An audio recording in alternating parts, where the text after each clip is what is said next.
Our countdown to tip-off in the Great American Conference continues. Today's stop is in Bethany, and we get to visit with the men's basketball coach for the Southern Nazarene Crimson Storm, Coach Adam Bowhatch, in his second decade with the program there, season 14. Coach, it's nice to get to talk to you about basketball now. I want to mention last season for a little bit, you all got more games in than some programs did. 19 games, 11-8 overall, second in the West last year, and actually won 5 of your last 6 regular season games heading into the GAC postseason tournament. A strong way to end the schedule. Can you talk about that and take us to where we are right now?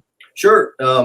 You mentioned it, Joey. I think we were able to play as many or more regular season games last year than anybody in the West, and that was just kind of luck of the draw and the way it fell in terms of the isolations and the quarantines and everything. But super thankful that we were able to get so many games in. We did finish with a little bit of momentum and felt like we were playing better, towards the end of the year, and a lot of those guys are back, so hopefully we can roll that momentum forward a little bit. Well, that's really a promising thing, too, the momentum that's there. And another statistic that stands out to me, which I think is indicative of how your teams always show up, they want to play defense. And you led the GAC last year in total defense, giving up just 62.4 points per game. And as you mentioned, a lot of those players coming back. Yeah, we did.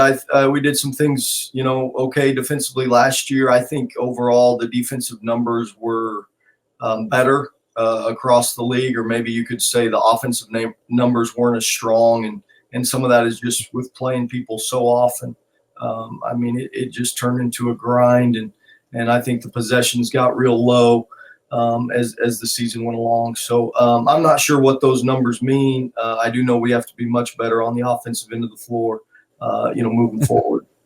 I understand that. And what I would imagine in a grind season like it was, and seeing those same teams, if you know what you're going to do going in, you can shorten those games really and work through them. Well, Coach, we talked about players coming back. Adokie Iyaye, an all-district performer for you all last season, led the way for you.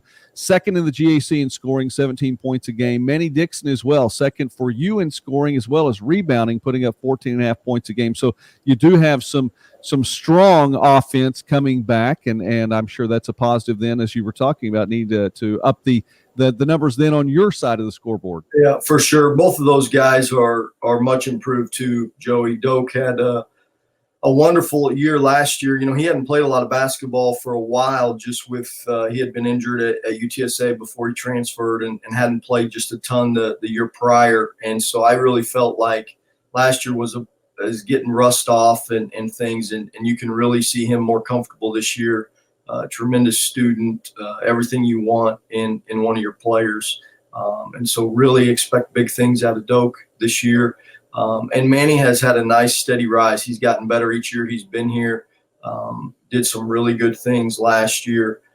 Kind of natural leadership, natural personality that kind of takes over a group or takes over a room. And so both of those guys will be huge keys for us this year. And I think both of them have really worked hard to improve. We're speaking now with Adam Bowhatch from Southern Nazarene. The Crimson Storm picked third according to the GAC preseason coaches poll this year. Both of those players, by the way, are juniors, at least according to the roster online. These terms, at least probably this year and the next year or two, are pretty much nominal. All you're concerned about, I'm sure, is how many seasons do they have left to be able to play with you. Well, you have some freshmen coming in too, and some transfers, some new names. Take us through some of those. Sure. We have 6 new guys. 3 of them are transfers. 3 of them are true freshmen. And one of the transfers, because of the COVID stuff, is a freshman as well. And so, a handful of those guys have an opportunity to make a big impact on our team. Joey, we mentioned offense. A few of those guys I think are a shot in the arm to really help us on that end of the floor. Ty Magai is a freshman from Denton, Texas. Ty played last year at Western Carolina. Recruited Tyler really hard out of high school and maybe finished runner-up, or we didn't finish first to get him out of high school.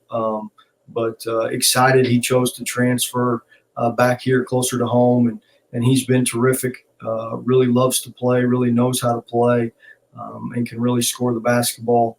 And so we think he'll be really good right from the jump. And then two others I'd like to mention, Jalen Lynn, a transfer from University of Arkansas Pine Bluff, Memphis area kid, and so really kind of in the GAC footprint, just a terrific young man, great family. He's been really solid so far. And then Ian Moat is a true freshman out of Austin Westlake High School, and Ian's a point guard.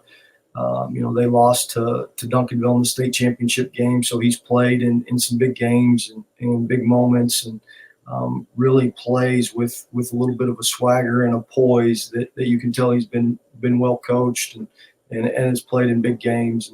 And so, a couple of those other guys will have a chance as well, but so far those three have really put themselves in the mix for some solid roles here early heading into the second week of practice. Well, we look forward to getting to learn their names as well as the others on your team, and you get things started here very, very quickly now. Central Region Challenge, you get to head up to Kansas City and play a couple of Division II opponents, including opening the season with Sioux Falls, and then back to the Sawyer Center for 3 more contests before the GAC schedule gets underway.